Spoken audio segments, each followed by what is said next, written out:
The Weiss Center started working on the issue of women in prison 3 years ago.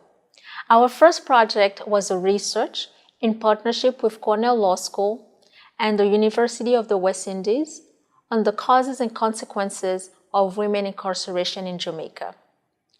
Our latest initiative is this 3-year grant-funded project, Women in Prison, Evidence, Advocacy, and Reform. The project brings together advocates from all over the world to share information on women in prison, pursue research to improve understanding of the issue, and advocate for change. We do not know a lot about women in prison. What we do know is quite alarming, however. We know that women are being imprisoned at an increasingly high rate, higher than that of men.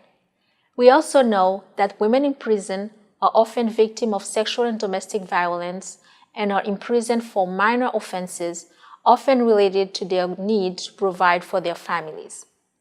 The family, especially children, and the entire community is affected when women are incarcerated because they are often the sole caregivers. We also know that the rise in women incarceration is linked to the war on drugs and the increasingly harsh penalties imposed on even minor drug-related offenses. In our work on this issue, we have found this reality to be the case whether women are imprisoned in Argentina, Jamaica, Kenya, the UK, or Thailand. The pathways to prison, the conditions of imprisonment, and the consequences on the family and the community are the same. There is no north-south divide, and women in prison suffer the same no matter the socioeconomic conditions of the country where they are detained. This realization was the inspiration for our project. First, we organized a conference in Bogota, Colombia, where we brought together 49 advocates for women prisoners. They came from 23 countries, including 9 formerly incarcerated women. We wanted these advocates to share information on the situation in their countries so they can realize the commonalities and understand the need to work together to find solutions. We also offered training on how to conduct research so as to generate better, more reliable data on women in prison. This data is essential to conduct advocacy and engage governments so as to achieve reform. We created an online platform where all 49 advocates continue to be in touch with each other, consult with, advise, and guide each other in their respective work.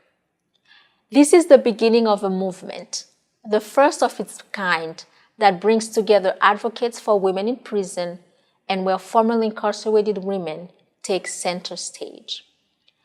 The Weiss Center is also going to be working with a Kenyan NGO, Clean Start, on a pilot project to research the causes, conditions, and consequences of women incarceration in Kenya. Clean Start is an organization that provides essential skills to women in prison so they can flourish post-release. The organization employs mainly formerly incarcerated women who go back to the same prison where they used to be held to coach the women left inside. The pilot we will be conducting with Clean Start will serve as a blueprint on how to conduct scientific research on women in prison. We will be sharing the experience with all the participants at the conference via our online platform. Our hope is that they will replicate this work in their own countries. This is how our movement can really take hold and achieve real reform through a better understanding of why women go to prison, who these women are, what they face while in prison, what the impact is on their families and communities, and how we can better reintegrate them into society. This is how we will achieve the change we set out to bring.